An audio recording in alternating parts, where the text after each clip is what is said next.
Salam jumpa kembali lewat live streaming seri pengajaran firman Tuhan. Saya sampaikan shalom sore, salam sejahtera dari Base Camp Yayasan Imamat Terjani di Desa Kembes 1, Kabupaten Minahasa, Sulawesi Utara. Harapan kami Bapak Ibu dalam keadaan baik-baik, sehat-sehat dan diberkati oleh Tuhan. Kita masuk bulan yang penuh berkat ini, di mana ya pada waktu-waktu yang lalu sebelum adanya COVID-19 ini, kita begitu disibukkan dengan semua acara-acara perayaan Natal. Tapi saya percaya hari ini tidak akan mengurangi makna daripada Natal itu sendiri. Dan puji Tuhan kita bisa ada lagi sebagaimana kita ada. Kita tahu ini semua karena anugerah dan pemeliharaan Tuhan, kasih Tuhan yang telah memberikan kita masih hidup sampai hari ini. Dan hari ini pasti hari yang Tuhan jadikan. Dan kita akan menikmati hari ini dengan penuh kasih sayang Tuhan, pemeliharaan Tuhan. Puji Tuhan, seri pengajaran kita dari tema pokok kita adalah mencapai iman yang sempurna. Dan subtema dari kemarin di tanggal 22 November itu adalah subtema yang ketiga adalah iman bertumbuh dan bertambah besar. Dan hari ini kita masuk pada subtema yang keempat yaitu iman besar dan kuat. Dan subtema yang kelima adalah iman yang sempurna.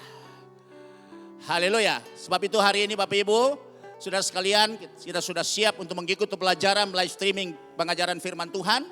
Dan kita kembali akan membaca ayat pokok kita yang terambil dalam surat Ibrani pasal yang ke-12 ayat 1 sampai dengan ayat yang kedua. Kita akan baca bersama-sama, tentu Bapak Ibu sudah siap dengan semua peralatan ya, baca maupun juga dengan peralatan tulis.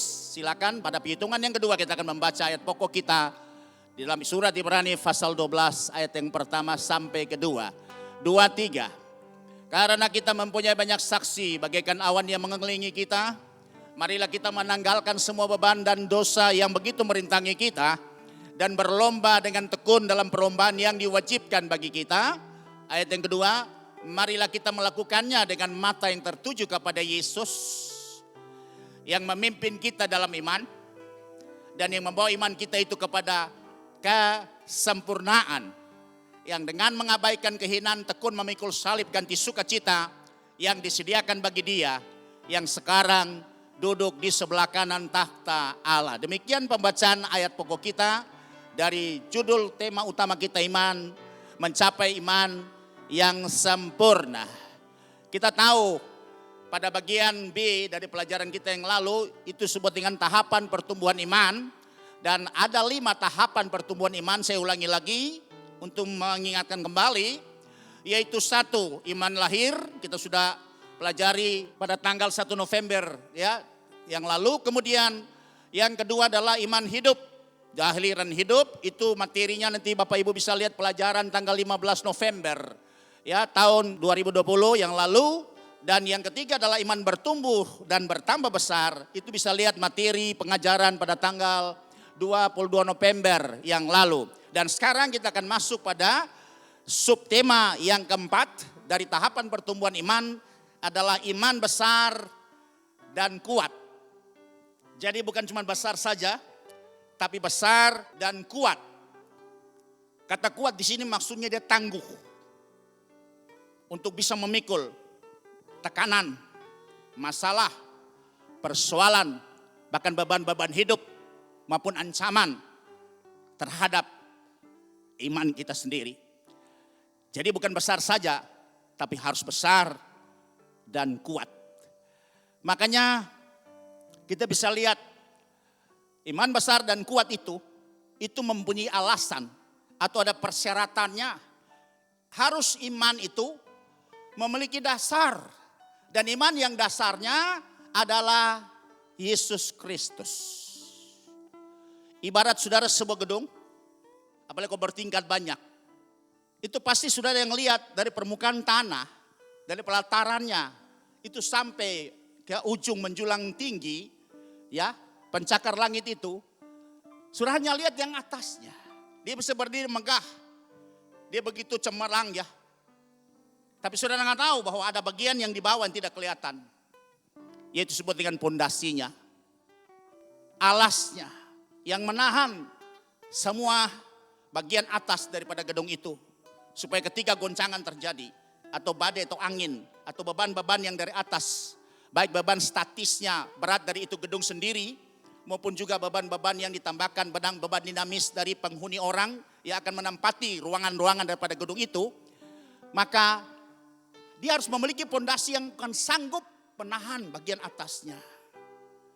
Dan pondasi itu biasanya perhitungannya kalau dia ke atas 100 meter, pondasi yang kedalaman itu sepertiga dari tinggi atas. Jadi kurang lebih 35 meter itu dari permukaan tanah masuk ke dalam tanah untuk menahan, memikul semua gedung besar di atas yang tingginya 100 meter, sepertiganya itu ada dalam tanah. Demikian juga pohon yang bertumbuh ke atas, dia pasti punya akar ke bawah yang kuat. Dia harus punya fondasi, dia bertumbuh ke bawah dan dia juga harus bertumbuh ke atas. Kalau cuma ke atas bertumbuh saudara, ketika dia terpa badai angin, goncangan, maka pohon itu akan mudah ditumbangkan, akan mudah roboh. Demikian juga iman saudara. Iman kita harus memiliki fondasi. Dan fondasi iman kita itu tidak lain adalah Yesus Kristus sebagai batu penjuru, the cornerstone. Itu adalah dasar yang teguh, dasar yang kuat dari setiap iman orang-orang percaya. Kita kan bisa lihat di dalam Ibrani pasal yang ke-11 ayat yang pertama. Ini definisi daripada iman itu sendiri. Iman adalah dasar dari segala sesuatu yang kita harapkan. Saudara lihat ini. Iman itu tentu ada satu pengharapan. Bahwa kita mengharapkan apa? Tuhan juga mengharapkan kita orang beriman. Itu pasti kita harus berhasil sampai garis akhir. Kita harus berhasil untuk meraih memperoleh hidup kekal. Kita harus berhasil di dalam segala aspek kehidupan kita. Itu Tuhan juga mengharapkan hal seperti itu. Supaya kita hidup di dalam segala kelimpahan. Artinya kita bisa menikmati semua aspek yang Tuhan siapkan buat kita selama kita hidup ini. Tapi iman itu, pengharapan itu harus punya dasar. Dan dasar dari pengharapan itu, ya pondasinya itu adalah Yesus Kristus. Dan bukti dari segala sesuatu yang tidak kita lihat, itu adalah keyakinan. Kalau kita sudah pondasi, punya dasar Yesus Kristus, kita mengharapkan bahwa kita akan berhasil dalam pengeringan kita akan berhasil dalam pengenalan kita akan berhasil untuk bisa mencapai tujuan akhir kita sebagai orang beriman untuk hidup kekal bersama-sama dengan Yesus itu. Walaupun kita tidak kelihatan, tapi kita yakin dengan teguh bahwa kita pasti akan berhasil, kita pasti akan mencapai garis akhir yang sudah ditentukan oleh Tuhan atas kita. Maka iman itu harus punya dasar. Dan dasarnya itu adalah Yesus Kristus. Kita akan baca ayat yang selanjutnya. Di dalam 1 Korintus pasal 3 ayat 10 sampai 11. Kita bicara dasar dulu. Dia besar harus punya dasar. Dasar yang kokoh, yang kuat, yang bisa menahan ya bangunan atas. Upper structure-nya dia harus punya substructure. Sesuai dengan kasih karunia Allah yang dianugerahkan kepadaku, aku sebagai seorang ahli bangunan, saudara perhatikan, yang cakap telah meletakkan dasar, Paulus katakan, karena dia punya panggilan sebagai rasul, dia punya keahlian untuk bisa bagaimana yang membangun bangunan rohani dari setiap orang percaya, dan dikatakan diibaratkan analogi dengan bagaimana dari seorang ahli bangunan, dan cakap meletakkan dasar daripada bangunan rohani setiap orang percaya, dan orang lain membangun terus di atasnya, tapi tiap-tiap orang harus memperhatikan bagaimana ia harus membangun di atasnya. Ayat 11.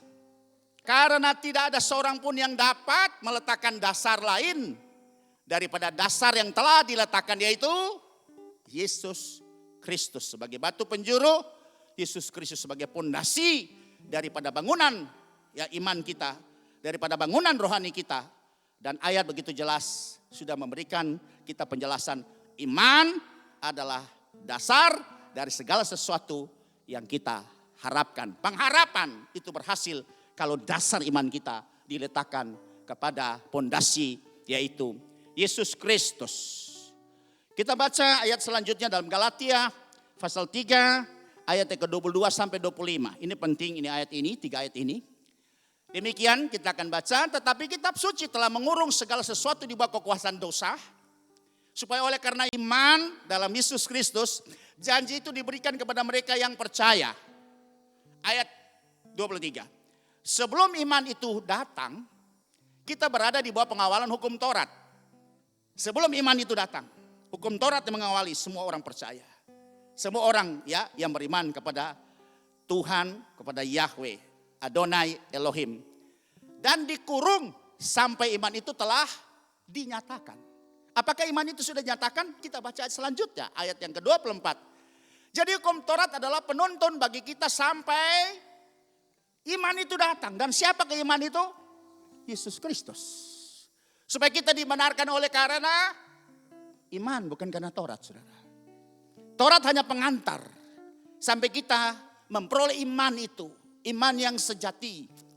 Ya, lewat Yesus Kristus.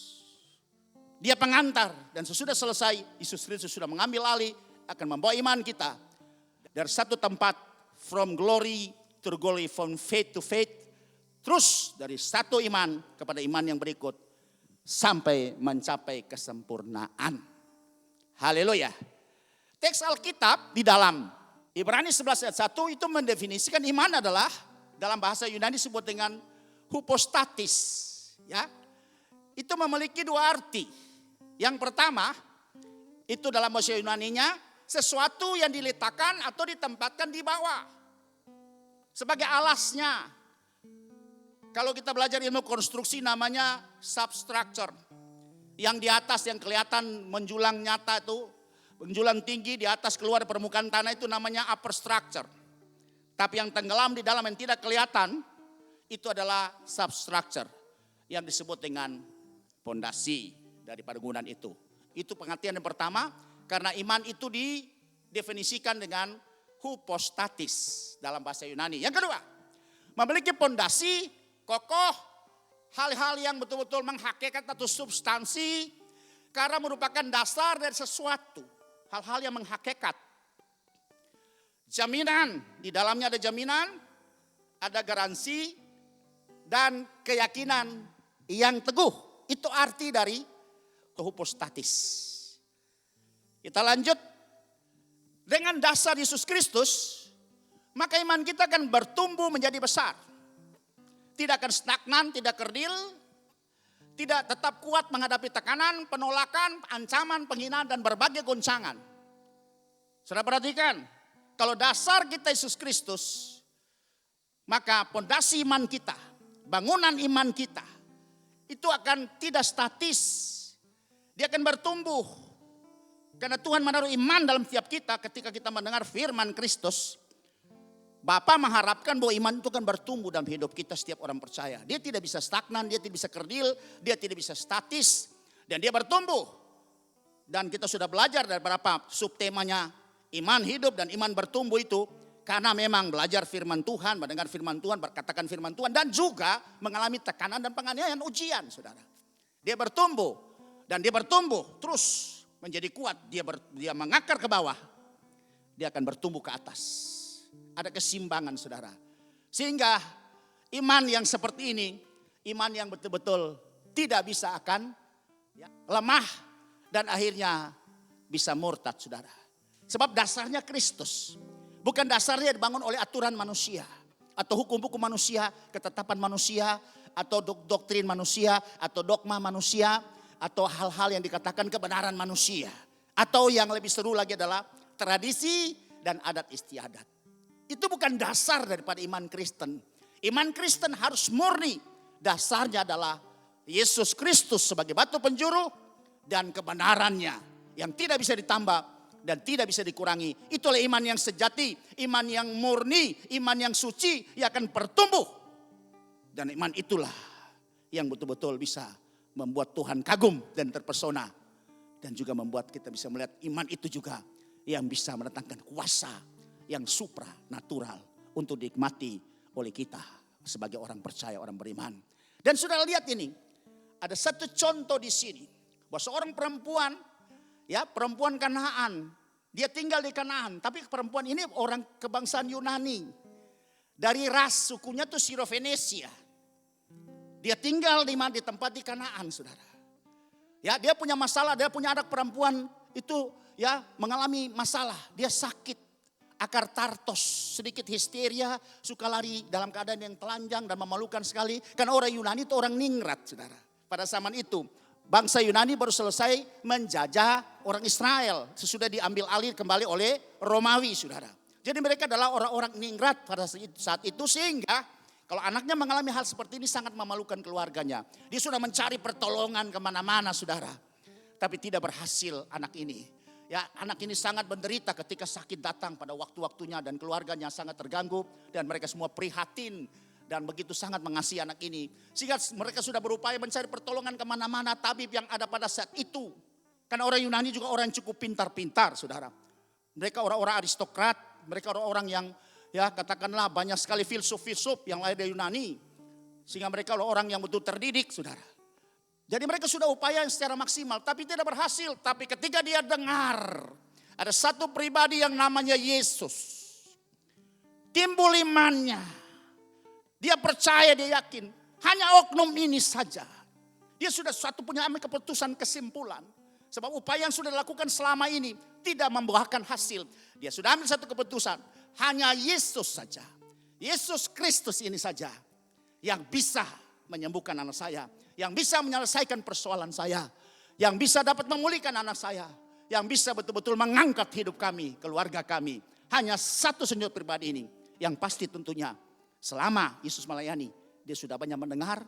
Bisa saja dia menyaksikan juga ketika karena Yesus lebih banyak di luar, di dalam gedung. Dan bisa melihat bagaimana mujizat terjadi, ya kesembuhan terjadi, bahkan orang mati dibangkitkan. Sehingga timbul iman percaya kepada pribadi itu. Dan iman itu diletakkan pada dasarnya, yaitu Yesus Kristus. Sehingga perempuan ini sudah lihat, walaupun dia bukan orang yang bisa bergaul dengan orang-orang Israel Yahudi pada saat itu. Tapi dia punya keberanian iman, dia mengambil langkah untuk bagaimana bisa menyelesaikan persoalannya. Hanya satu cara saja. Dia harus ketemu dengan Yesus. Dia harus percaya. Dia harus minta tolong kepada Yesus. Karena cuma Yesus satu-satunya penolong yang sungguh. Bukan salah satu penolong yang sungguh. Dan itu cerita itu kita bisa baca di dalam Injil Matius pasal 15 ayat 21 sampai dengan ayat yang ke-28. Kita akan membacanya.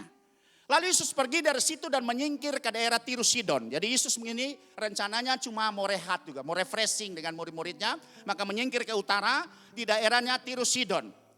Kemudian ayat yang ke-22, maka datanglah seorang perempuan Kanaan dari daerah itu. Pada teks yang lain, pada tulisan teks yang lain, Injil Sinoptis yang lain dalam Injil Markus pasal yang ke-7, bahwa ini seorang perempuan Siro-Finesia. Kemudian saudara, perempuan ini dia datang menemui Yesus.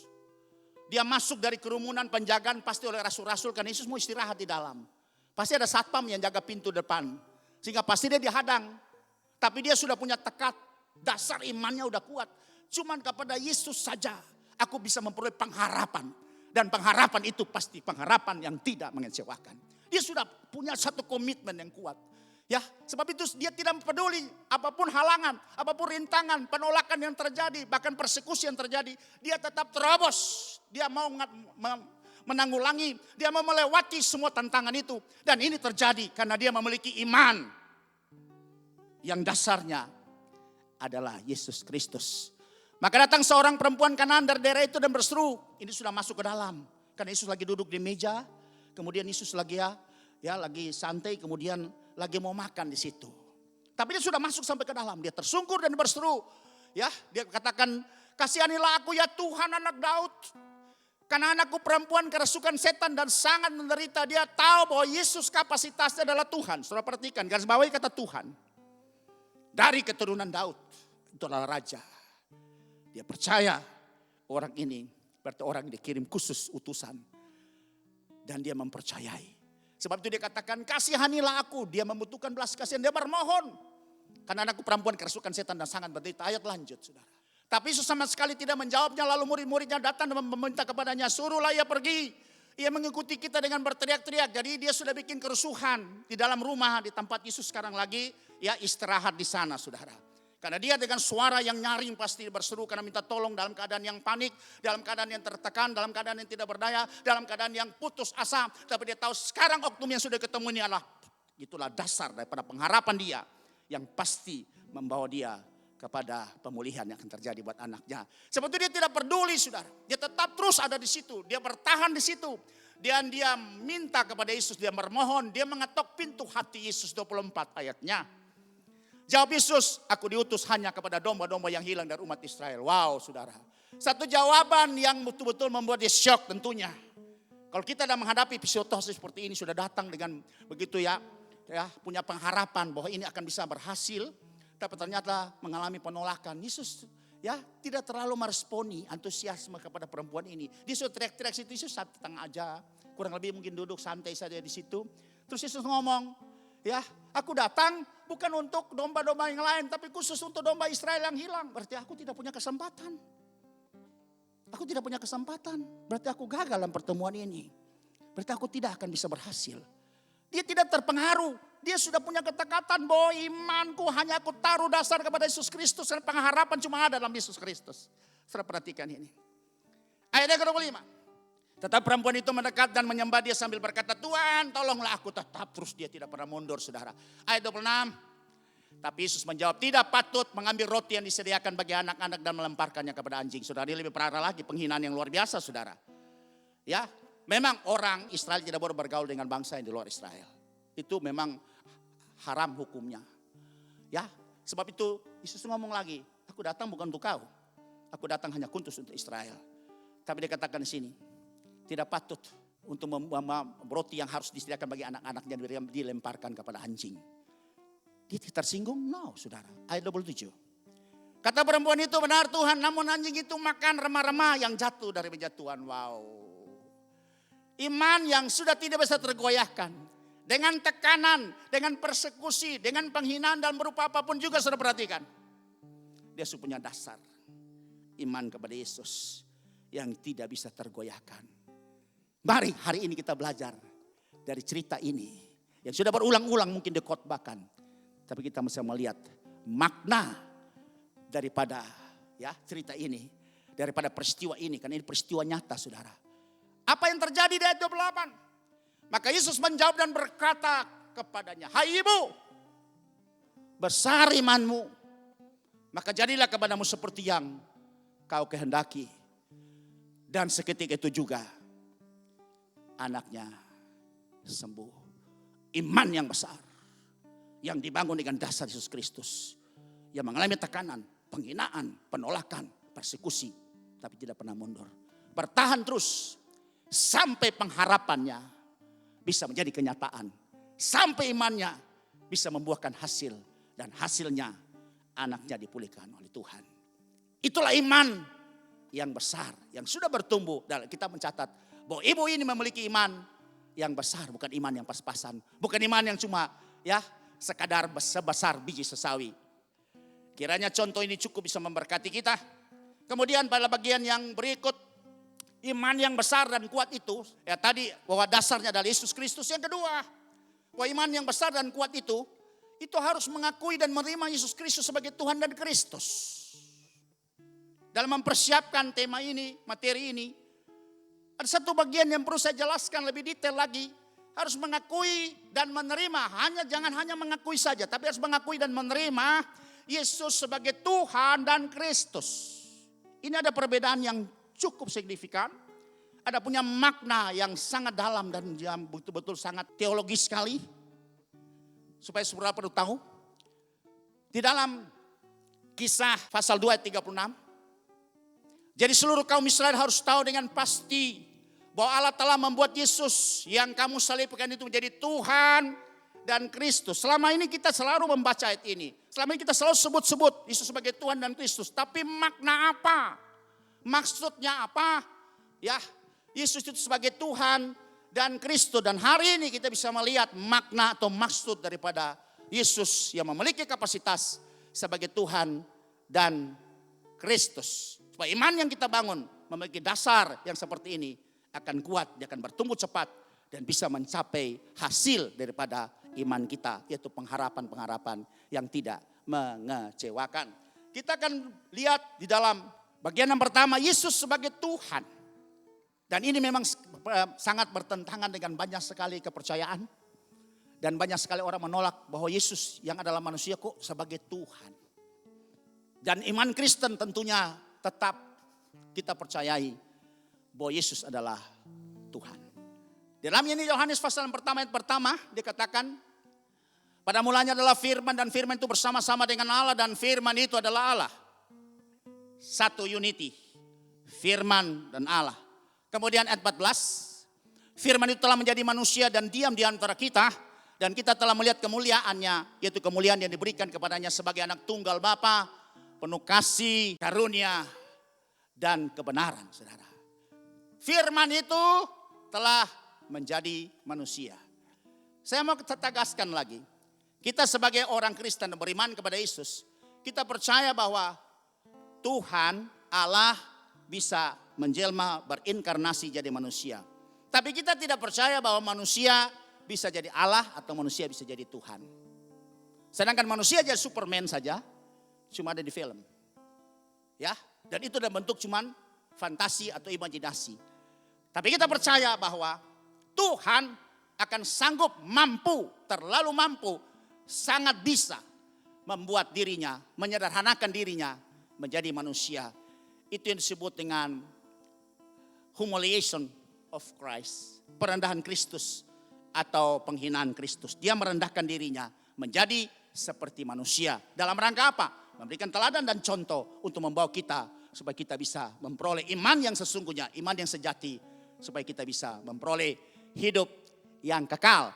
Jadi kita percaya bahwa Kristus itu, Yesus itu adalah Tuhan, karena firman itu telah menjadi manusia yang dan diam di dalam Kristus. Yang kedua, dia sebagai Tuhan, artinya Tuhan di atas segala Tuhan, Lord of Lords, dan Raja di atas segala Raja atau King of Kings, yang adalah penguasa tertinggi dari hidup kita, dari semesta alam, ya, dari sorga, bumi, bahkan di dalam air di bawah bumi. Penguasa tertinggi adalah Yesus, sebab itu disebut dengan Tuhan, adalah Tuhan di atas segala Tuhan.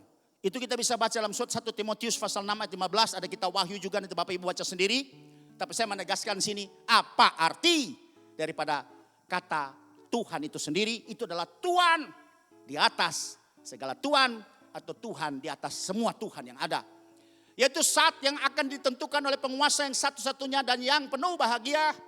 Raja di atas segala raja dan Tuhan di atas segala Tuhan. Jelas kapasitas itu ada pada Yesus yang lahir sebagai manusia, tapi kapasitasnya ada sebagai Tuhan di atas segala Tuhan dan Raja di atas segala Raja, atau disebut dengan Kurios atau Supreme Master, atau dalam bahasa lain disebut Adon. Penguasa, pemegang kuasa tertinggi baik di langit, di bumi, bahkan dalam air di bawah bumi. Dan dia menjadi Raja di atas segala Raja yang ada. Itulah kapasitas dia sebagai Tuhan. Yang ketiga, penguasa tertinggi dalam kerajaan sorga di bumi. Sistem yang didatangkan, maka Yohanes datang lebih dulu, saudara. Dia katakan bertobatlah karena kerajaan sorga sudah dekat. Kenapa? Sistem kerajaan sorga akan mengambil alih sistem kerajaan-kerajaan dalam dunia. Dan penguasa tertinggi nanti itu adalah Yesus. Sebab itu waktu dia datang, sampaikan firman, dia sampaikan semua mengenai bagaimana dia akan membangun sistem kerajaan sorga di bumi. Dan penguasa tunggalnya, penguasa tertingginya adalah Yesus yang adalah Tuhan. Haleluya. Dalam Matius 5 ayat 35 dikatakan, the great king atau raja besar.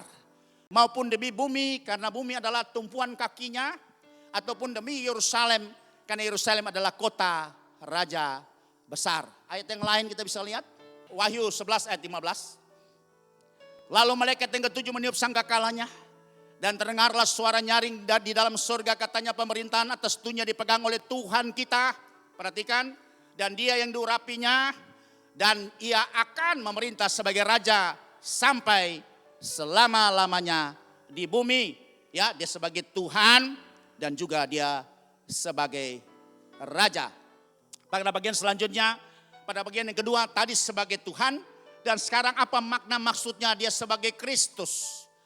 Kristus itu dalam bahasa Yunani disebut dengan Kristos, atau Ibrani disebut dengan Hamasiak atau Mesaya, yang artinya yang diurapi.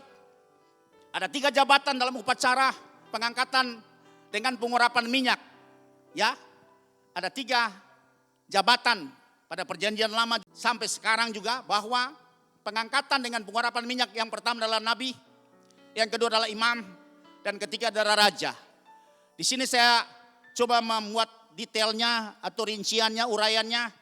Nabi itu adalah juru bicaranya Allah atau penyambung lidah Allah yang menyampaikan pesan dari Allah kepada kita. Imam, dia adalah pengantara antara manusia berdosa dengan Tuhan yang kudus, atau dia membangun jembatan untuk memediasi, menjembatani antara orang berdosa, manusia berdosa yang sudah jauh dari Allah itu, untuk bisa dapat ketemu dengan Tuhan. Atau dia adalah pembangun jembatan, bridge builder. Kemudian raja adalah penguasa tertinggi yang memerintah dalam satu kerajaan atau satu hierarki sistem. Dan Yesus memiliki ketiga-tiganya.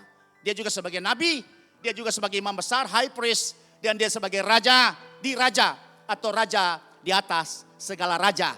Dan raja dari semua raja-raja yang ada di bumi ini. Itulah kapasitas Yesus. Sebab itu disebut dengan Tuhan dan Kristus. Kiranya penjelasan dan singkat ini dapat memberikan artian buat kita selama ini. Kenapa Yesus telah dijadikan Tuhan dan Kristus? Dan itulah khotbah Petrus yang pertama ketika hari Pentakosta yang tertulis dalam Kisah Rasul pasal yang kedua ayat yang ke-36 yang tadi sudah kita baca bersama.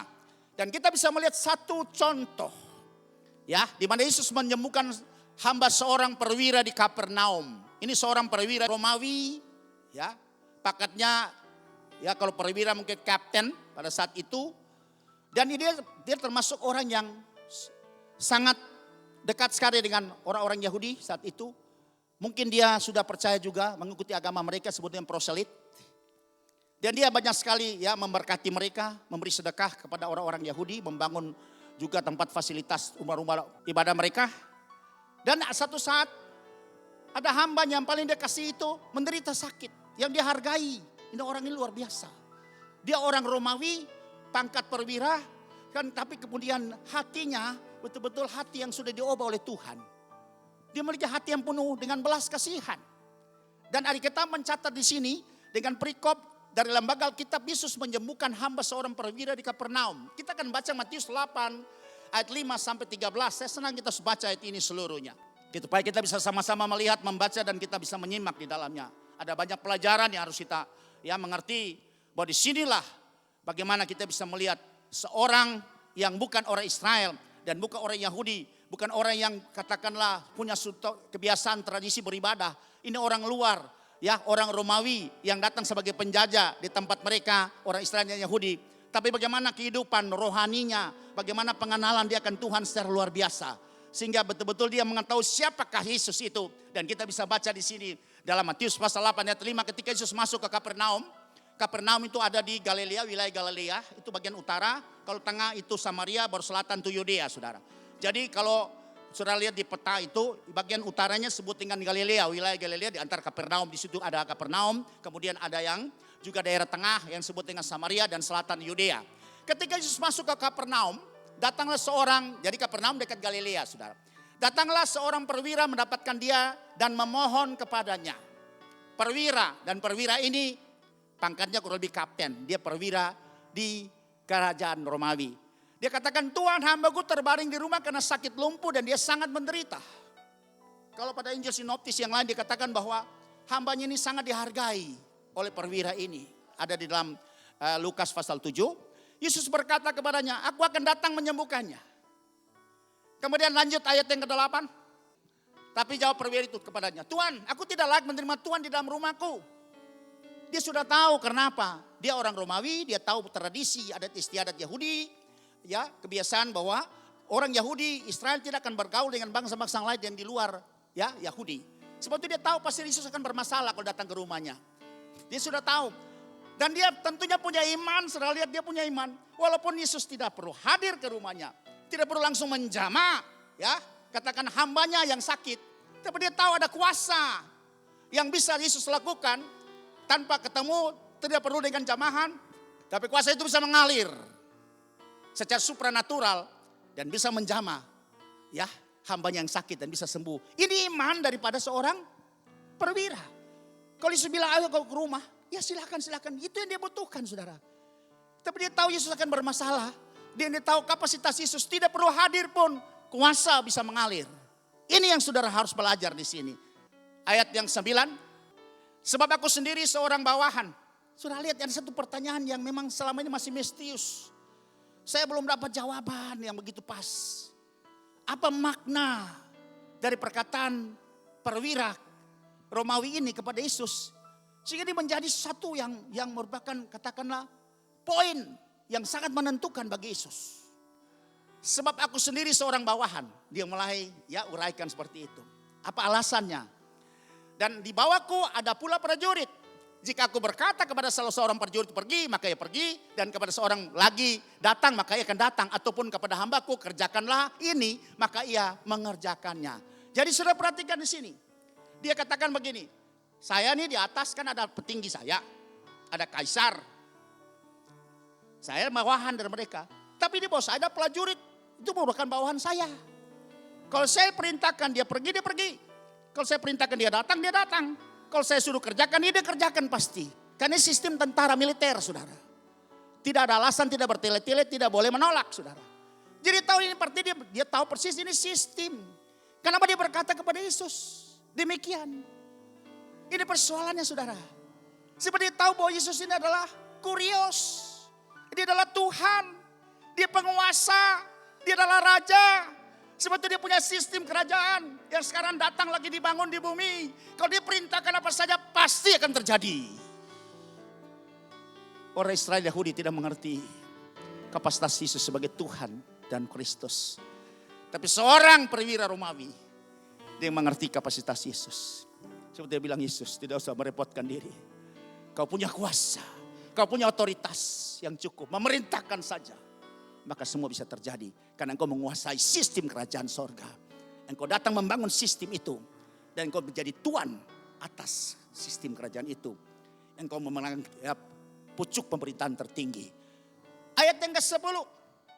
Setelah Yesus mendengar hal itu, heranlah. Dia kagum.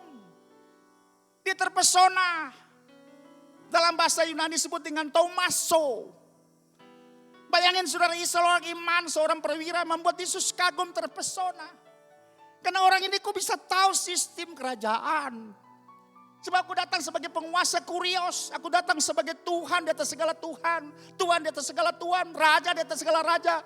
Cuma orang ini bukan orang Israel. Yang bisa mengerti sistem hierarki. Satu sistem kerajaan. Yesus kagum dengan orang ini. Saudara lihat, dia heran. Kok dia bisa tahu? Saya percaya. Roh Kudus yang memberikan dia hikmat, pengertian buat perwira ini. Karena Tuhan pakai perwira ini juga menjadi pelajaran untuk orang-orang Israel dan Yahudi pada saat itu. Kemudian Yesus heran dan ia berkata kepada mereka yang mengikutinya, aku berkata kepadamu, sesungguhnya iman sebesar ini tidak pernah aku jumpai pada seorang pun di antara orang Israel. Wow, memalukan sekali, saudara. Tadi Sirofenesia, orang luar Yunani juga. Yang punya iman yang juga tidak memiliki sebesar itu oleh orang-orang Israel dan orang Yahudi. Dan hari ini juga kita bisa melihat cerita yang berikut lagi. Peristiwa yang berikut lagi terjadi. Pada seorang perwira Romawi yang memiliki iman yang tidak juga ada pada orang Israel dan Yahudi. Saudara. Dan iman ini membuat Yesus kagum. Karena dia memiliki satu iman yang mengerti hierarki sistem kerajaan. Dia tahu bahwa Yesus adalah Tuhan, supreme master dari kerajaan itu. Sebagai kurios. Dan dia sebagai doulos, sebagai hamba. Gak layak dia bilang aku terima. Tapi dia percaya dengan sistem komando saja. Maka semua bisa terlaksana. Yesus kagum kepada iman seperti ini. Bagaimana dengan engkau hari ini? Ketika engkau mendengar firman ini. Buat Yesus kagum atas imanmu. Ya. Masuk bawah hidupmu dalam kerajaan, dalam sistem kerajaan. Maka membuat Tuhan jadi kagum. Kita tahu bahwa kita memiliki penguasa tertinggi. Kita sebagai hamba, dia sebagai Tuhan. Serahkan hidupmu. Maka dia akan mengatur masa depan kita semua. Enggak usah engkau takut. Percayakan kepada dia. Iman dengan keyakinan sungguh. Dasar pondasi, seratakan semua persoalan masalahmu. Masa depanmu. Dan pengharapan itu adalah pengharapan yang tidak mengecewakan. Saya baca ini, saya sangat terberkati. Karena saya mendapat satu rahasia misteri yang selama ini masih tertutup. Apa sih cuma perkataan ini? Saya bawahan di atas ada lagi. Yang mengapalai saya. Tapi di bawah saya prajurit, ada bawahan saya. Kok saya bilang dia pergi. Kok saya bilang datang, kok kerja. Berarti dia sudah mengarai sistem komando. Satu sistem kekaisaran, satu sistem kerajaan komando, satu sistem pemerintahan. Dan itu tidak mengerti orang Israel pada umumnya. Hanya mengerti orang luar, itu perwira Romawi, saudara. Ini membuat Yesus kagum atas iman yang dia punyai itu. Dan iman itulah yang menyelesaikan semua persoalannya. Sehingga hambanya dipulihkan oleh Tuhan. Haleluya. Bagian yang berikut. Tadi kita sudah bagian A. Iman yang dasarnya adalah Yesus Kristus. Kemudian yang B. Iman yang harus punya pengakuan dan menerima Yesus sebagai Tuhan. Dan Kristus artinya Tuhan dari segala Tuhan. Dan dia yang diurapi sebagai nabi, sebagai imam, dan sebagai raja. Bagian yang berikut adalah iman besar yang kuat ini. Kalau itu kita dapat memahami dan mengalami Tuhan. Atau mengenal Tuhan. Sehingga memiliki keyakinan dan teguh. Kuat bahwa dia yang memberikan janji itu setia. Ya, ini harus ada pengenalan. Harus ada perjumpaan dengan Yesus. Harus punya katakanlah track record yang panjang bergaul dengan Tuhan. Sehingga dikenal siapa Yesus yang dipercayai. Sehingga pasti dia tidak harus ketika dia serahkan masa depannya. Ketika dia serahkan persoalannya. Ketika dia serahkan semua harapan-harapan pada Yesus sebagai dasar daripada semua imannya. Maka pasti dia tidak akan kecewa. Walaupun tertunda. Dia percaya bahwa Yesus punya kemampuan. Yesus punya cara. Yesus punya waktu untuk bisa dapat menyelesaikan semua persoalan masalah. Dan semua harapan itu bukan jadi harapan yang kosong. Tapi harapan itu harapan yang menjadi kenyataan. Percaya bilang amin. Dia harus mengenal sebab itu banyak orang Kristen.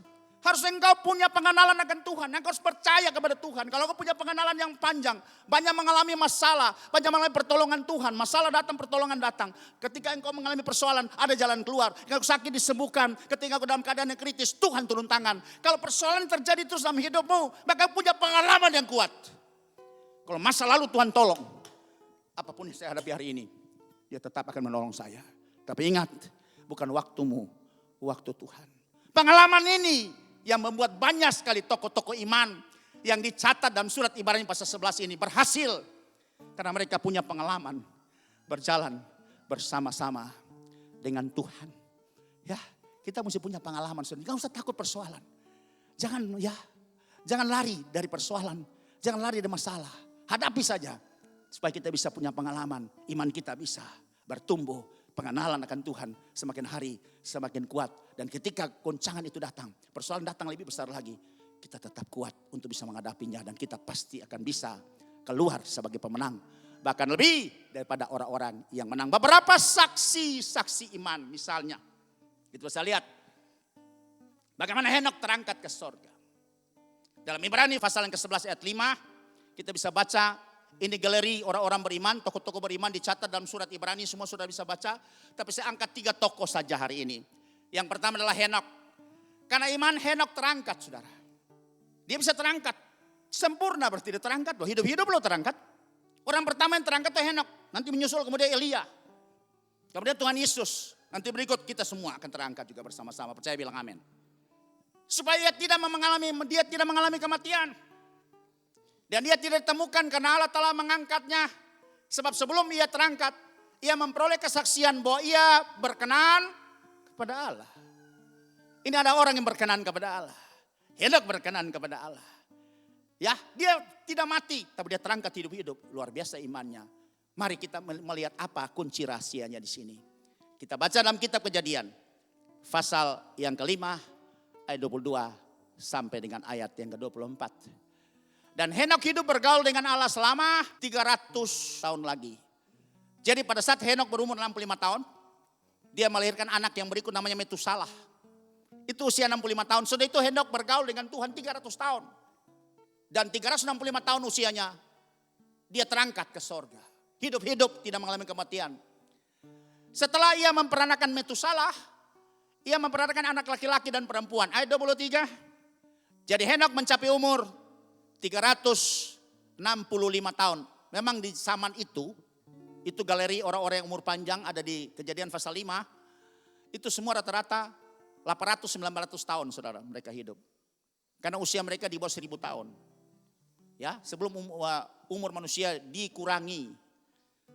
Yang tertua itu Metusalak 969 tahun. Itu anaknya Henok.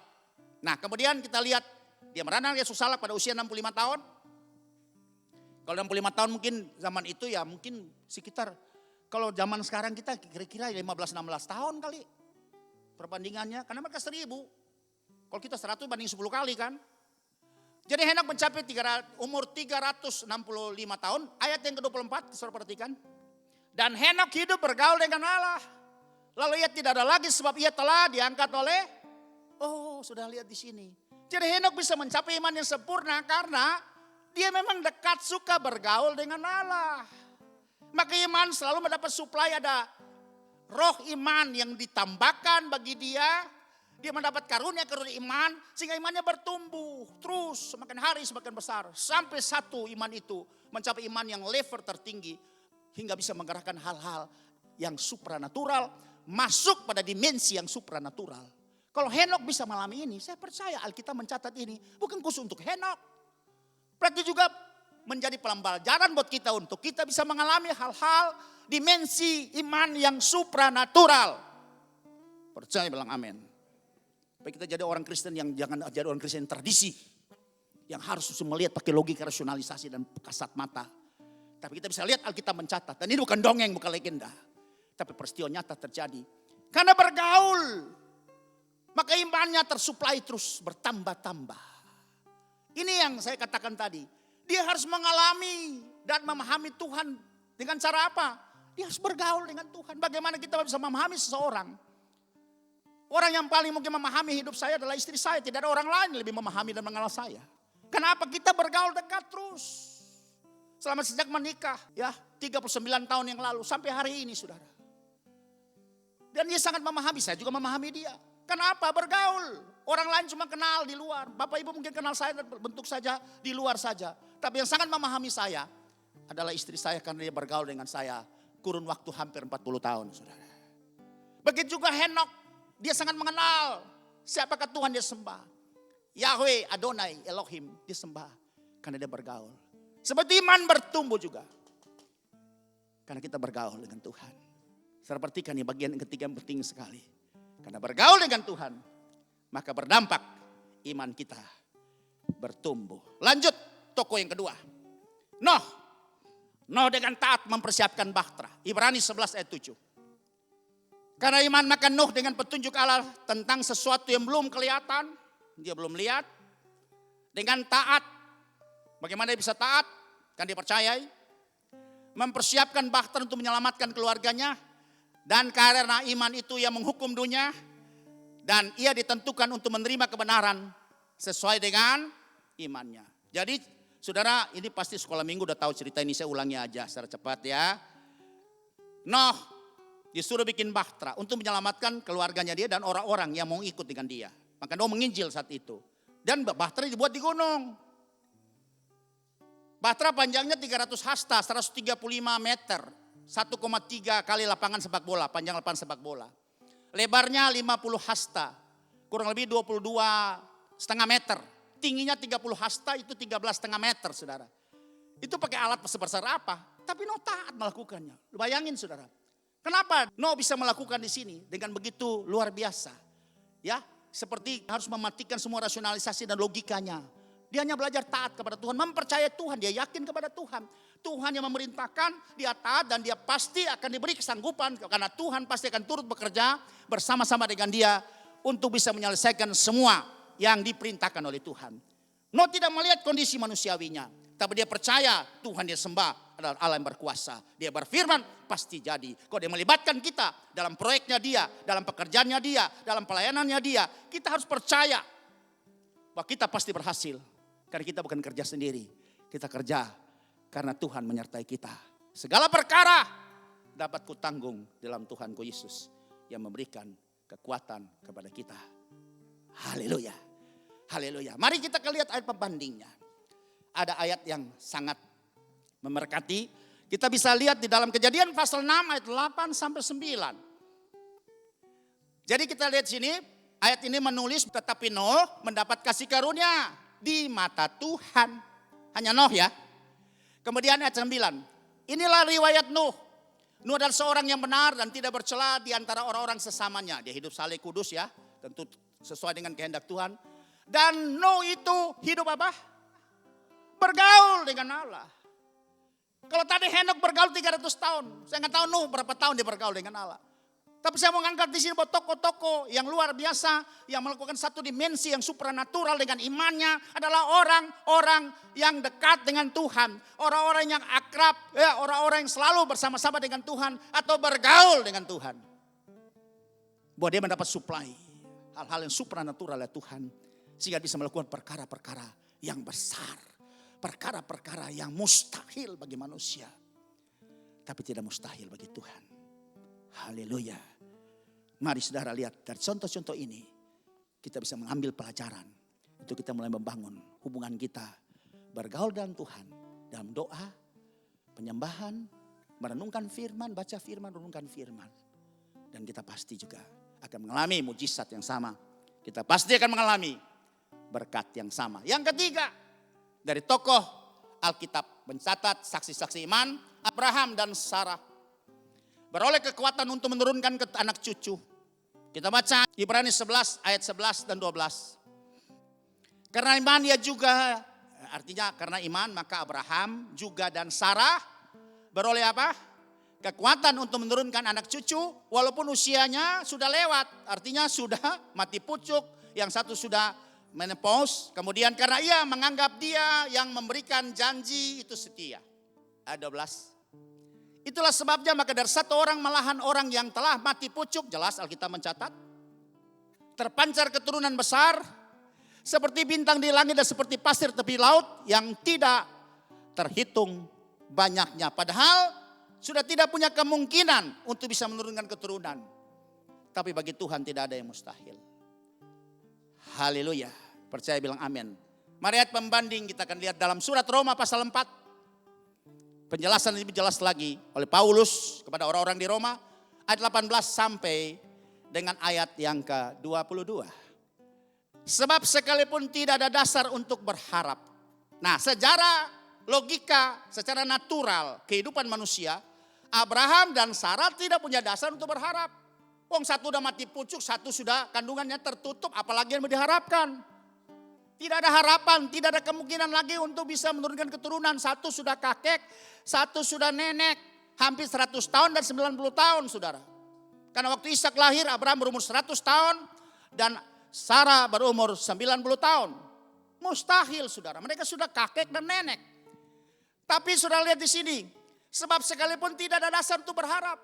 Namun Abraham berharap juga dan percaya bahwa ia akan menjadi bapa banyak bangsa. Dia percaya kenapa saudara? Karena dia mengenal siapa Tuhan dia sembah. Bahwa Tuhan berjanji setia. Tuhan tidak pernah ingkar janji. Mau lewat masa tua mustahil sudah tertutup kandungannya. Abraham sudah mati pucuk. Ya tidak bisa lah sudah lama syahwatnya. Alkitab mencatat seperti itu. Gak mungkin lagi bisa menurunkan keturunan. Tapi terhadap janji Tuhan mereka tidak ragu-ragu. Tuhan yang berjanji. Yang pasti dia pasti kenal. Siapa Tuhan dia sembah. Sebab itu dia pegang janji Tuhan. Karena oknum ini berjanji. Gak usah ragu-ragu. Biar mungkin manusia, kasat mata manusia. Menurut logika manusia. Menurut hukum natural keadaan hidup manusia. Sudah tidak memungkinkan lagi. Tapi kalau Tuhan yang berjanji. Pasti dia akan melaksanakannya. Karena dia sanggup menciptakan tidak ada menjadi ada. Dengan berfirman. Maka semua bisa terjadi. Namun Abraham berharap juga dan percaya. Bahwa ia akan menjadi bapa banyak bangsa menurut yang telah difirmankan. Demikianlah banyaknya nanti keturunanmu. Ayat yang ke-19. Imannya tidak menjadi lemah. Sudah lihat di sini. Harusnya lemah loh. Lihat keadaan situasi. Aduh. Nenek keriput. Kandungan tertutup. Sudah menopause. Ini mati pucuk. Lemah syahwat. Mana mungkin saudara. Dia gak melihat yang itu. Dia gak melihat kelemahannya. Dia melihat Tuhan yang berjanji.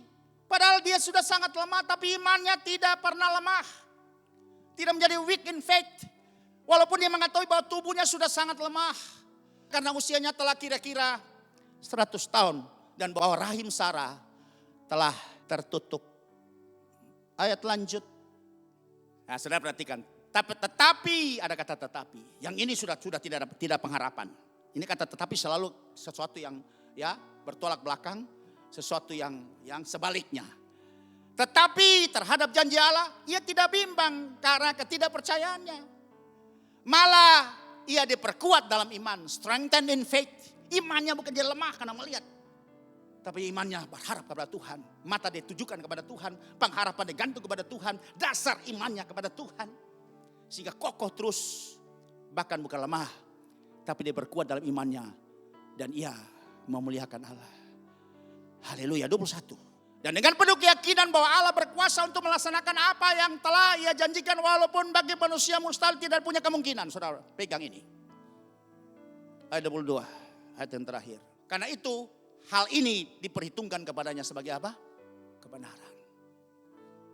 Haleluya. Bagian ini saudara, kenapa dia bisa ya tidak pernah lemah? Ketika lemah dikuatkan. Memang lewat dinamika kehidupan Abraham, dinamika romantika kehidupannya, dia ada pasang surut saudara. Ya, sampai dia bisa melahirkan Ismail, ada pasang surutnya.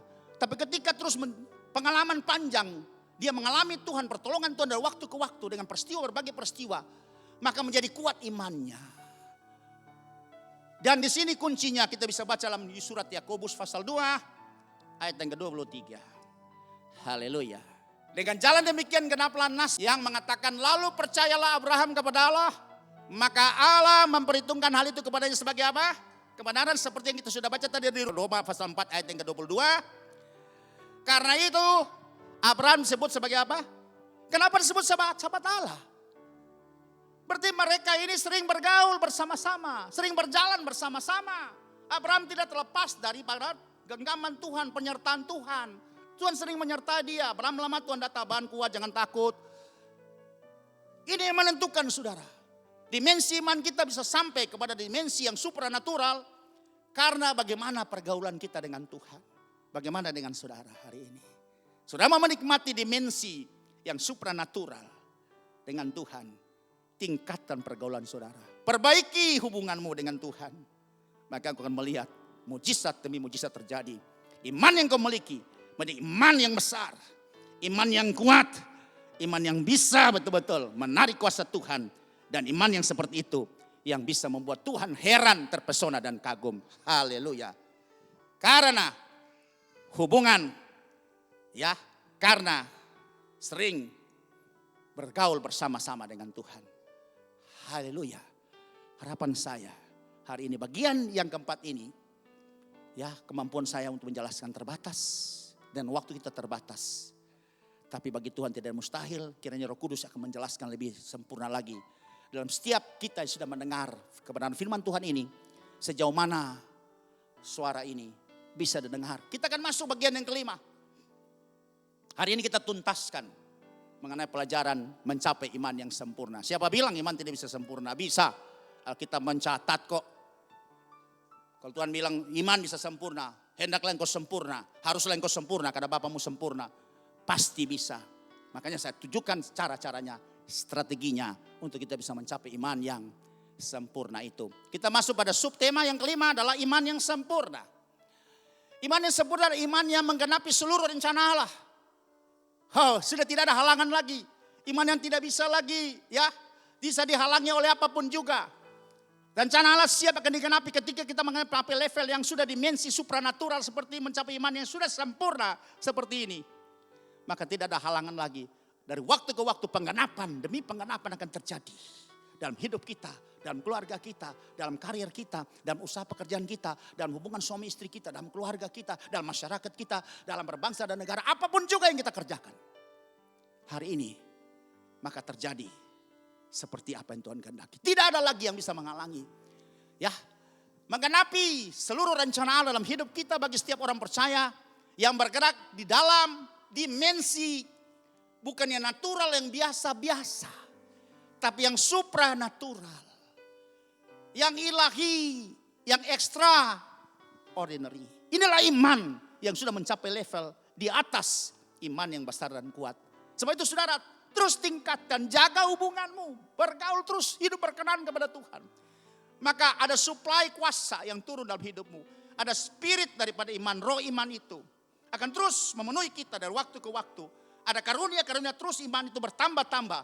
Sehingga iman kita terus bertumbuh dan mencapai level yang maksimum, level yang utuh, full of faith. Iman yang utuh, iman yang sempurna, iman yang lengkap, yang masuk pada dimensi supranatural. Ada 3 contoh di sini. Saudara lihat. Yang pertama, kalau iman sudah mencapai dimensi supranatural, baru iman ini, iman yang bisa mengalahkan dunia dengan segala macam tipu daya dan segala macam semua godaannya. 1 Yohanes pasal yang kelima ayat yang keempat. Gak gampang sudah mengalahkan tipu daya dunia, tawaran dunia, bujukan dunia, rayuan dunia, semua yang dunia tawarkan buat kita gak gampang saudara. Kecuali sudah memiliki iman yang sudah level, iman yang sempurna, yang bergerak pada dimensi yang supranatural. Walaupun saudara dalam dunia, tapi saudara tidak bisa terkontaminasi lagi, dipengaruhi lagi dengan semua keinginan-keinginan dunia yang begitu syarat di akhir zaman ini. Sebab semua yang lahir dari Allah mengalahkan dunia. Pertama mesti lahir dari Allah loh. Bukan lahir dari dominasi atau dari organisasi atau apalah. Tapi lahir dari Allah. Lahir dari Allah harus dari air dan Roh Kudus. Lahir dari Allah.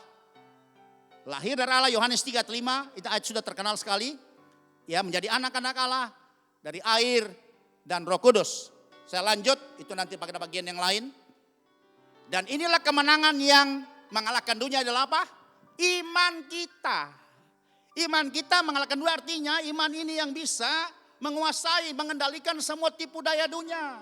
Keinginan dunia yang begitu luar biasa yang bisa menggerogoti iman percaya kita, mengancam iman kita. Sehingga kita bisa akan stop on the way dalam perlombaan iman. Dan tidak akan memungkinkan karena kita kehabisan stamina dan daya untuk bisa mencapai sampai garis akhir.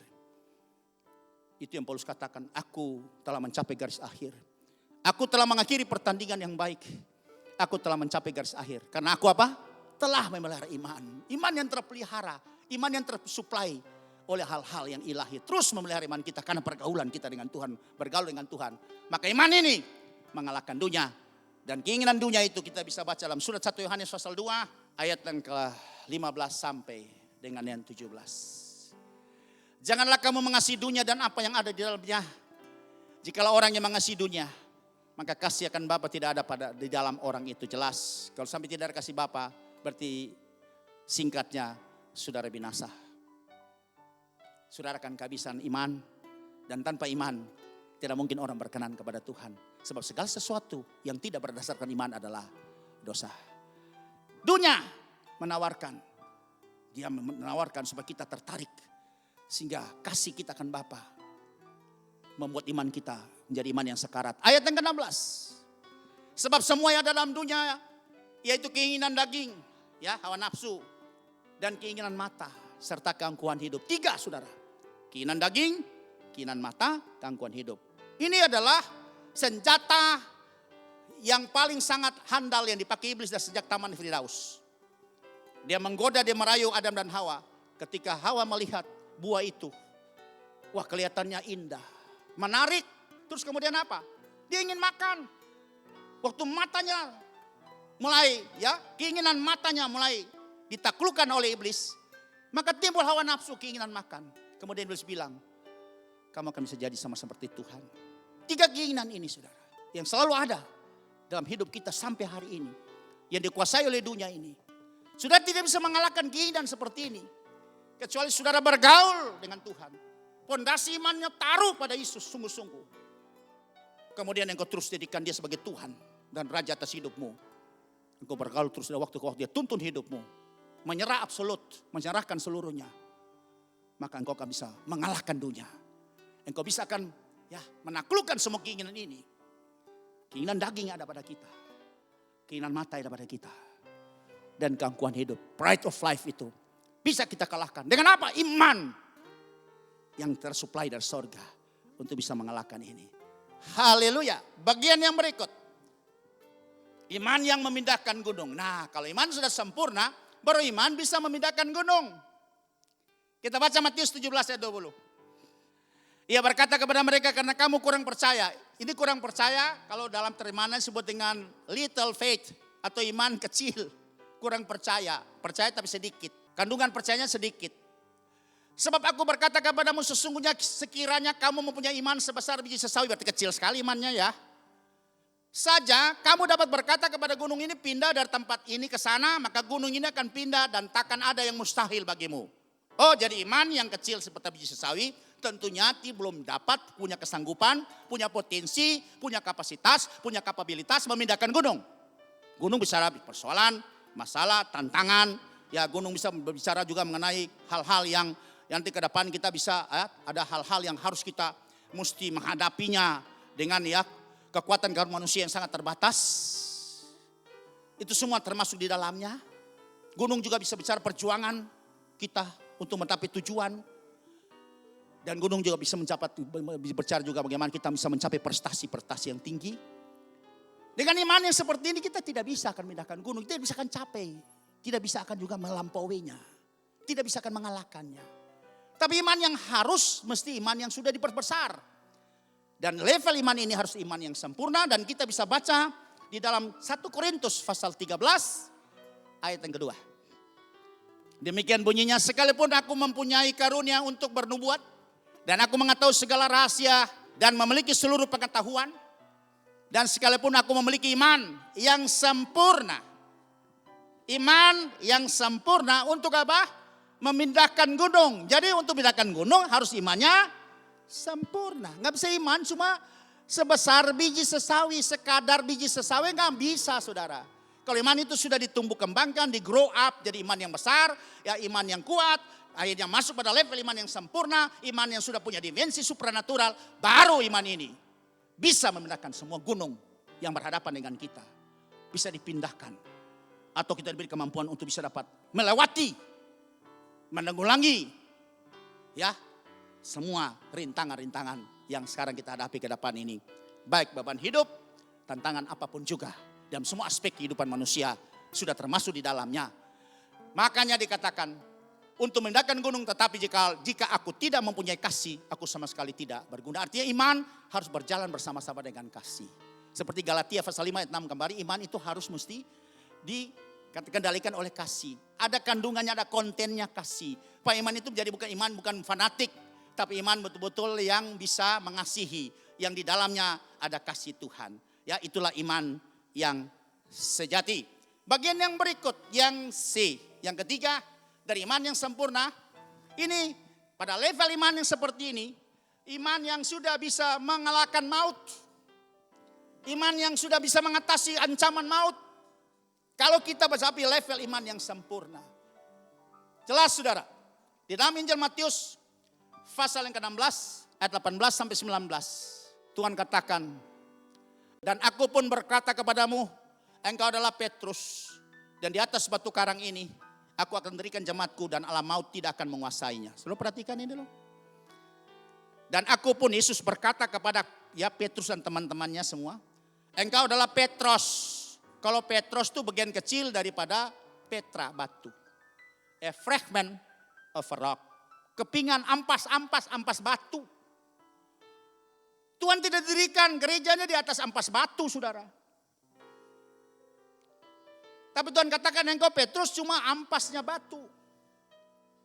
Batu bagian kecil daripada batu itu. Dan di atas batu karang ini Petra, aku sendiri. The cornerstone itu, aku akan dirikan jemaatku dan alam maut tidak akan. Berarti itu jemaat yang dirikan oleh Tuhan yang pondasinya adalah Kristus, adalah Petra, a movable rock. Batu yang tidak bisa digoncangkan. Immovable root stone ini menjadi dasar daripada gereja Tuhan, kehidupan iman kita. Maka alam maut tidak bisa menguasainya. Artinya kita bisa mengatasi alam maut. Kita di atas alam maut. Percaya bilang amin. Firman yang berkata seperti itu. Dan ini terjadi dalam Kisah pasal 6 ayat yang ke-6. Seorang yang namanya Stefanus. Waktu pelayanan ya rasul-rasul sudah semakin hari semakin meluas. Dalam Kisah Rasul pasal 6. Maka Petrus mengangkat 7 orang khusus untuk melayani pelayanan diakonia orang-orang janda dan orang-orang miskin. Itu 7 orang sebagai pelayanan diakonia. Di antaranya adalah Stefanus, ya katakan kemudian Filipus, Parmenas, Nikolaus, dan Timo dan seterusnya, ada 7 orang. Dan salah satu yang namanya adalah Stefanus. Dan dikatakan di sini, Kisah Rasul 6 ayat yang ke-8. Nah, saudara perhatikan ayat ini ya. Dan Stefanus yang penuh dengan karunia dan kuasa mengadakan mujizat-mujizat dan tanda-tanda di antara orang banyak, ya. Jadi Stefanus penuh dengan karunia dan kuasa, ini terjemahan Lembaga Alkitab Indonesia. Coba kita lihat terjemahannya New King James Version. And Stephen, full of faith and power, did great wonders and signs among the people. Saudara perhatikan, jadi Stefanus dia full of faith atau penuh dengan iman dan kuasa. Orang yang sudah penuh dengan iman, lengkap imannya, utuh imannya, iman mencapai kesempurnaan itulah orang yang sudah berjalan dalam dimensi supranatural yang bisa menghadirkan kuasa Tuhan. Jadi ada satu ayat saudara lihat di sini. Ada tadi little faith, iman yang kecil, kemudian ada great faith, iman yang besar, tapi ada full of faith, iman yang full penuh. Itu dimiliki oleh Stefanus. Sehingga ketika dia mengalami penganiayaan, waktu mereka ya sudah sesudah itu mahkamah agama sudah membunuh Yesus dalam sidang mahkamah agama Sanhedrin, dan sekarang Stefanus diperhadapkan juga kepada mahkamah agama yang sama dengan tuduhan bahwa dia menghina bait Allah karena mereka sudah berjalan keliling dan memberitakan Injil bahwa Yesus yang sudah mati dan bangkit itu sudah dijadikan Tuhan dan Kristus. Dan sangat ditentang oleh orang zaman itu, apalagi ahli Taurat, orang Farisi dan khusus mahkamah agama. Dan akhirnya Stefanus ditangkap dan diperhadapkan kepada sidang dari mahkamah agama. Dan kita bisa membaca dari Kisah Rasul pasal yang ke-7 ayat 54 sampai dengan ayat yang ke-60. Saudara lihat di sini, ketika Stefanus sudah mencapai level iman yang sempurna, full of faith, maka iman ini sudah tidak bisa lagi terintimidasi oleh yang namanya kematian dan maut. Dia sudah di atas. Haleluya. Ketika anggota-anggota mengabang-abang itu mendengar semuanya itu sangat tertusuk hati mereka. Maka mereka menyambutnya dengan gertakan gigi, ayat yang ke-55. Tetapi Stefanus yang penuh dengan Roh Kudus menatap ke langit lalu melihat kemuliaan Allah dan Yesus berdiri di sebelah kanan Allah. Saudara, perhatikan Stefanus yang penuh dengan Roh, yang penuh dengan iman, ya. Ketika pada saat dia diseret keluar dan Paulus sebagai komandan eksekutor, karena semua orang yang akan meraja-rajam Stefanus dengan batu itu membuang jubahnya di kaki Paulus. Dan ketika dia lagi sedang dirajam, langsung saudara lihat karena iman yang sempurna penuh dengan iman, maka sepertinya dia mati rasa, saya percaya. Full of faith, karena iman yang sudah di atas kuasa maut. Seperti iman yang sudah katakanlah dikasih obat bius. Jadi gak rasa. Saya percaya mati rasa. Sudah gak rasa lagi waktu dirajam dengan batu. Makanya dia tenang-tenang saja. Jadi itu membuat mereka semakin lebih gregetan untuk bisa dapat melempar dia. Dan Stefanus yang penuh roh, dia menatap ke langit lalu dia melihat kemuliaan Allah. Yesus bukan duduk saudara. Kalau duduk menyambut Stefanus sudah layak. Tapi dia berdiri di sebelah kanan Allah untuk menunggu Stefanus yang siap diangkat menghadapi Bapa di sorga. Haleluya saudara. Memiliki iman yang sempurna. Iman yang bisa, yang di dalamnya ada roh martir. Ya, sudah tidak takut kepada ancaman. Orang-orang seperti ini betul-betul sudah ada dalam dimensi supranatural. Ayat yang kelanjut.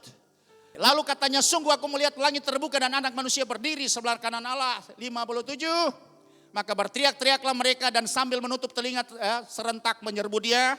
58, mereka menyeret dia keluar kota lalu melemparinya dan saksi-saksi meletakkan jubah mereka di kaki seorang muda yang bernama Saulus sebelum bertobat. 59, sedang mereka melemparinya Stefanus berdoa katanya, ya Tuhan Yesus, terimalah rohku. Dia gak berteriak, aduh. Dia tidak mengeluh, dia tidak berteriak kesakitan saudara. Aneh kan, Stefanus masih manusia loh. Tapi kenapa saudara? Karena dia sudah mencapai imannya itu full of faith. Iman yang sempurna, iman yang penuh. Dan iman itu merupakan obat bius. Untuk mematikan semua manusia natural kita. Manusia lemah kita. Dan iman itu pasti membawa kita mempermuliakan Tuhan. Saya percaya Paulus menyaksikan itu. Melihat seorang Stefanus yang tidak pernah gentar menghadapi kematian seperti itu. Pasti itu menjadi pertanyaan buat dia. Itu menjadi pikiran buat dia, perenungan buat dia.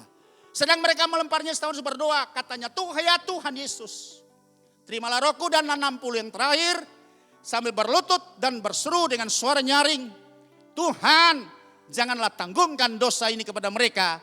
Dan dengan perkataan itu meninggallah dia. Bayangin orang yang punya kasih yang penuh, iman yang penuh, di dalamnya pasti iman yang sudah ada konten kasih juga. Ia menguasai imannya, maka apapun yang dia alami, penganiayaan yang berat sekalipun, maut, nyawa jadi taruhan, tapi tetap ada keluar pengampunan seperti Yesus di kayu salib. Bapa, ampuni mereka karena mereka tidak tahu apa yang mereka perbuat. Haleluya, saya percaya hari ini bahwa iman lahir, iman hidup, iman bertumbuh dan besar, iman besar dan kuat, dan iman sempurna. Kiranya itu juga bisa menjadi bagian dalam hidup kita mengiring Tuhan dari waktu ke waktu. Dan akhirnya saudara-saudara, bertandinglah dalam pertandingan iman yang benar dan rebutlah hidup yang kekal. Karena tanpa iman tidak mungkin orang berkenan kepada Allah. Selamat berjuang, selamat berlomba di dalam iman. Tuhan menyertai kita. Amin.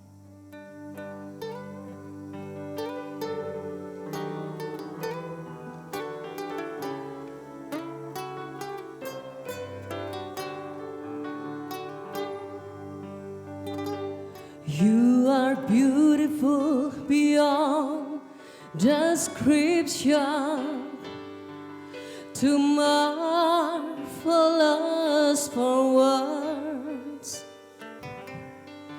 too wonderful for comprehension, like nothing ever seen or heard. Who can grasp your infinite wisdom? Who can fathom the depths of your love? You are beautiful beyond description, majesty enthroned above. And I stand in awe of you. I stand in awe of you. Holy God, to whom all praise is due. And I stand in awe of you.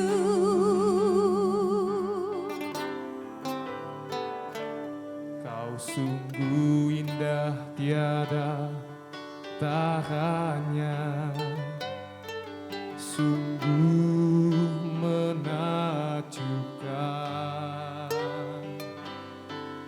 sungguh ajaib untuk dimengerti,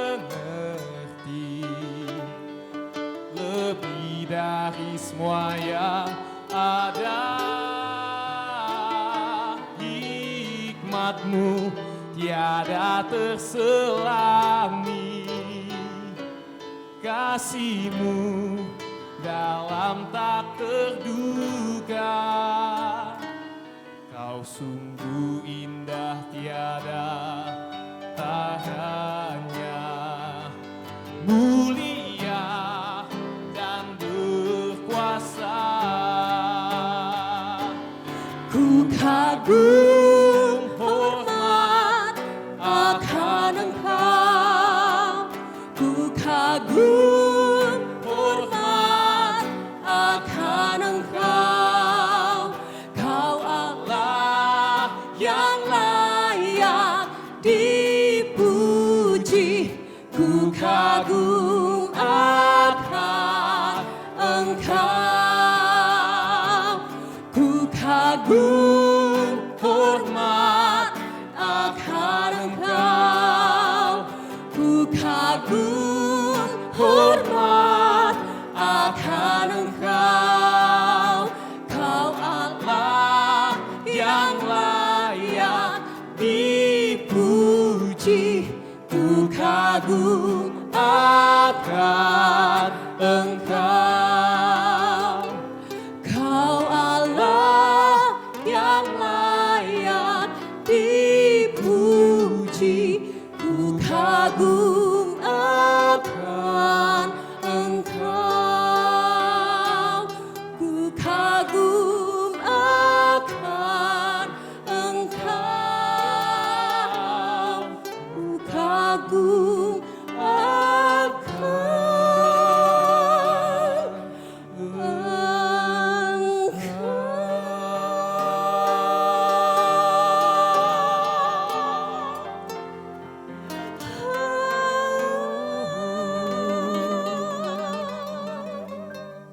Baik, saatnya kita akan masuk